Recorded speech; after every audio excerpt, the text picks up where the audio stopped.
देखिए, आपको जो है मानव नेत्र व जो है रंग बिरंगा संसार ये पाठ पढ़ाया जा रहा था। उसमें जो है आपको मानव नेत्र की संरचना बताई गई थी। उसमें अब आता, देखिए आपको जो है समंजन क्षमता क्या होता है ये बताया गया था कि नेत्र लेंस सिलेरी मांसपेशियों द्वारा नेत्र लेंस की फोकस दूरी को समायोजित करने की क्षमता को नेत्र की समंजन क्षमता कहते हैं। नेत्र लेंस और रेटिना के बीच की दूरी को नेत्र की फोकस दूरी कहते हैं, नेत्र लेंस की। ये बताया जा चुका है। इसमें फिर दृष्टि दोष बताया गया था कि अधिक आयु हो जाने के कारण कभी कभी मांसपेशियां ढीली पड़ जाती हैं, जिसके कारण व्यक्ति को दिखाई नहीं देता। उसमें दोष उत्पन्न हो जाता है, जिसे दृष्टि दोष कहते हैं। उनमें से आपको कई दोष बताए गए हैं: निकट दृष्टि दोष, दूर दृष्टि दोष, जरा दूरदर्शिता, अबिंदुकता और वर्णानुता। इन सब के बारे में आपको बताया जा चुका है। यहाँ पर जो हम बता रहे थे, पिछले आपके वीडियो में दिया गया था कि निकट दृष्टि दोष क्या है, उसको एक बार फिर बता रहे हैं।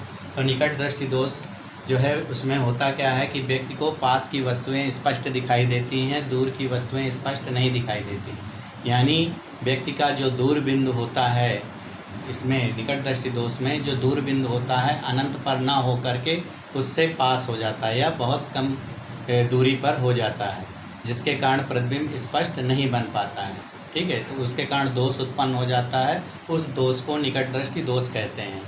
तो ये परिभाषा में यही लिखा जाएगा कि जब व्यक्ति को पास की वस्तुएं दिखाई देती हैं, दूर की नहीं दिखाई देती, उसे निकट दृष्टि दोष कहते हैं। इसमें व्यक्ति का दूरबिंदु अनंत से थोड़ा कम हो जाता है या कम दूरी पर हो जाता है, उसी को निकट दृष्टि दोष कहते हैं। इसके निवारण के लिए हमने बताया था अवतल लेंस का उपयोग करते हैं। अब देखिए, यहाँ पर आता है कि नेत्र दोष के कारण क्या है, निकट दृष्टि दोष के किस कारण से हो जाता है।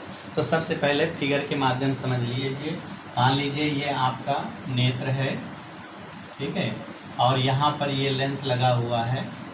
अब ये मान लीजिए कोई वस्तु है अनंत से रखी हुई है, अनंत पर कोई वस्तु रखी हुई है ये, और ये जो है जब इस पर अपवर्तित होती है लेंस पे, ये क्या है आपका लेंस, इससे जब अपवर्तित होती है तो ये जो है रेटिना से पहले यानी बिंदु पर, ये रेटिना है, जो गोलाई का ये मध्य भाग है वो रेटिना पूरा ये जो बना हुआ है, ठीक है। तो प्रतिबिंब रेटिना पर न बन करके रेटिना से पहले बन जाता है, क्योंकि आपको मालूम है कि ये जो है क्या है, अनंत से आने वाली वस्तु है। और जब जो है तो ये जो है अपवर्तन के बाद जो प्रतिबिंब बनता है रेटिना पर न बन करके, निकट दृष्टि दोष में प्रतिबिंब कहाँ बनता है, रेटिना से पहले, ठीक है, रेटिना के पहले बनता है। कैसे?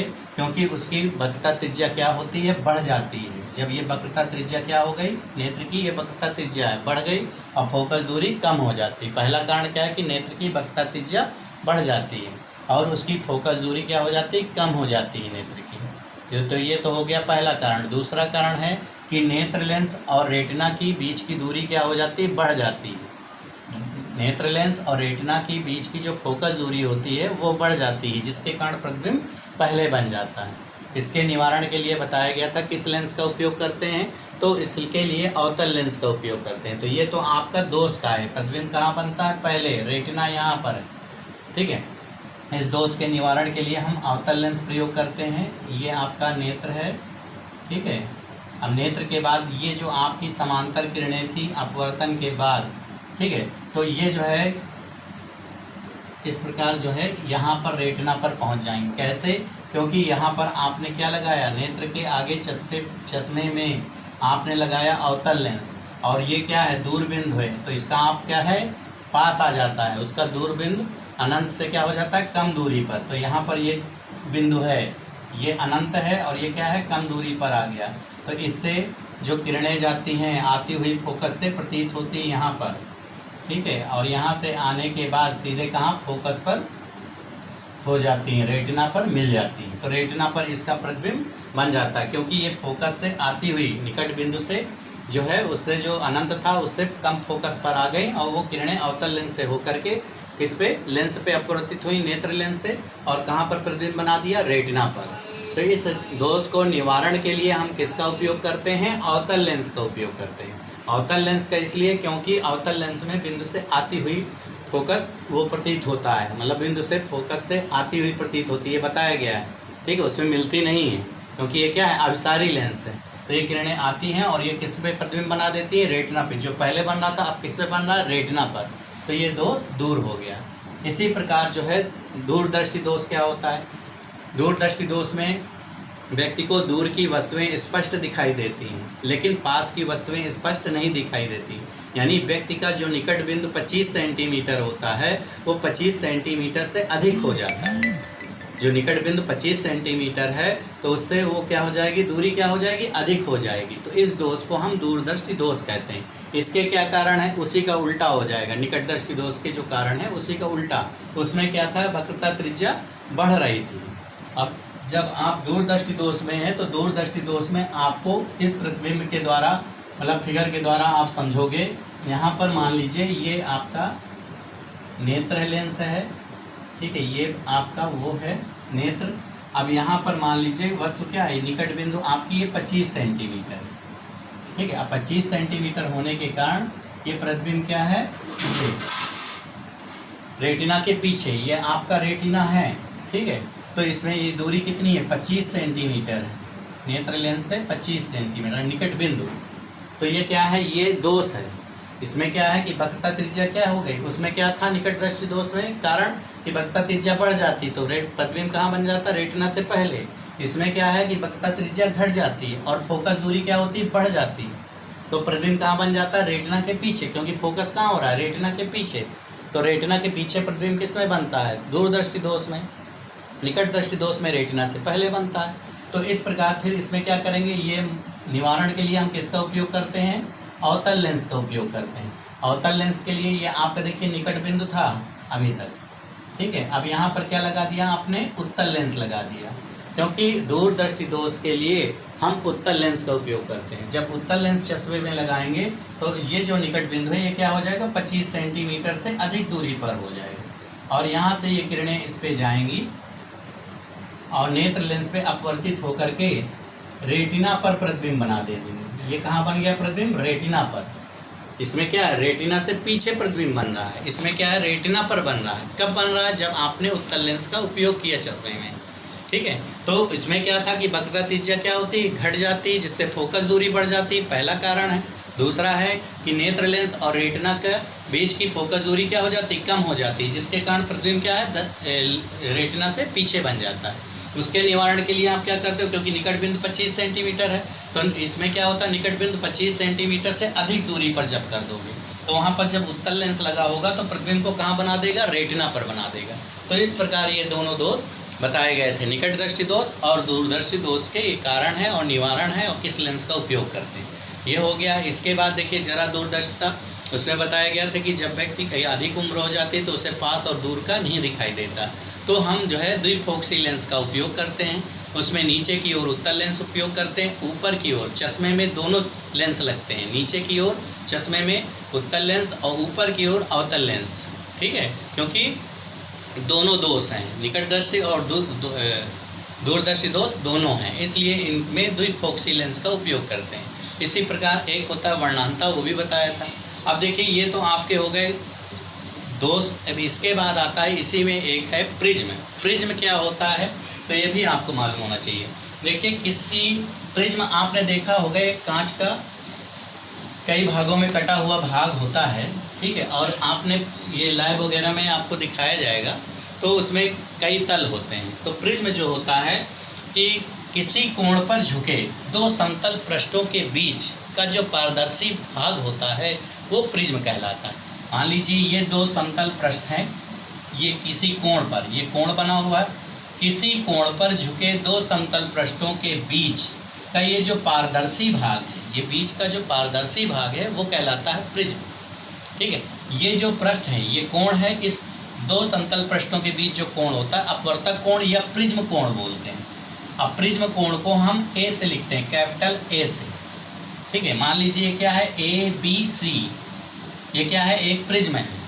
जब कोई प्रकाश किरण इस पे आपतित होती है तो ये आपको मालूम है बाहर क्या है, वायु है, विरल माध्यम है। जब विरल से सघन में जाती तो अभिलंब की ओर झुक जाती है। अब ये आपका कांच है, ग्लास है प्रिज्म, ठीक है, और जब सघन माध्यम से विरल माध्यम में जाती तो अभिलंब से दूर हटती है। तो इस प्रकार ये क्या है, आपतित किरण है और ये क्या है, निर्गत किरण है, ठीक है। और ये अपवर्तक पृष्ठ है जो अभिलंब की ओर झुकी है और ये अभिलंब से दूर हट रही है। ठीक है। यदि हम आपतित किरण को आगे की ओर बढ़ा दें और निर्गत किरण को पीछे की ओर बढ़ा दें, तो जहाँ पर ये दोनों कोण मतलब दोनों रेखाएं आपस में काटती हैं, ये आपतित किरण है, आपतित किरण को आगे की ओर बढ़ा दें और ये निर्गत किरण है, निर्गत किरण को हम पीछे की ओर बढ़ा दें, तो जिस बिंदु पर ये दोनों रेखाएं आपस में काटती हैं उस बिंदु पर बना कोण क्या कहलाता है? विचलन कोण कहलाता है, विचलन कोण कहलाता है। ठीक है, इसको हम डेल्टा से लिखते हैं। ठीक है, विशेष स्थिति में यदि हम आपतन कोण का मान बढ़ा दें, इसका आपतन कोण का मान थोड़ा सा बढ़ा दें, तो विचलन कोण क्या हो जाएगा? न्यूनतम हो जाएगा, बहुत कम हो जाएगा। उसे हम क्या कहेंगे? न्यूनतम विचलन कोण। और न्यूनतम विचलन कोण को हम डेल्टा एम से लिखते हैं, न्यूनतम विचलन कोण को हम डेल्टा एम से लिखते हैं इस प्रकार। ठीक है, तो ये विचलन कोण है क्या? यदि हम प्रिज्म में प्रकाश किरण गुजारते हैं, तो यदि हम आपतन कोण को, आपतित किरण को आगे की ओर और निर्गत किरण को पीछे की ओर बढ़ा दें, तो जिस बिंदु पर ये दोनों किरणें मिलती हैं उस बिंदु पर बना कोण क्या कहलाता है? विचलन कोण कहलाता है। ठीक है, तो ये इसका एक सूत्र आता है कि कांच के पदार्थ के अपरिवर्तनांक का या प्रिज्म के पदार्थ के अपरिवर्तनांक का सूत्र लिखिए। तो n बराबर, अपरिवर्तनांक क्या होता है? n, कांच के पदार्थ का अपरिवर्तनांक है n बराबर sine a plus delta m upon 2, फिर साइन a अपान 2।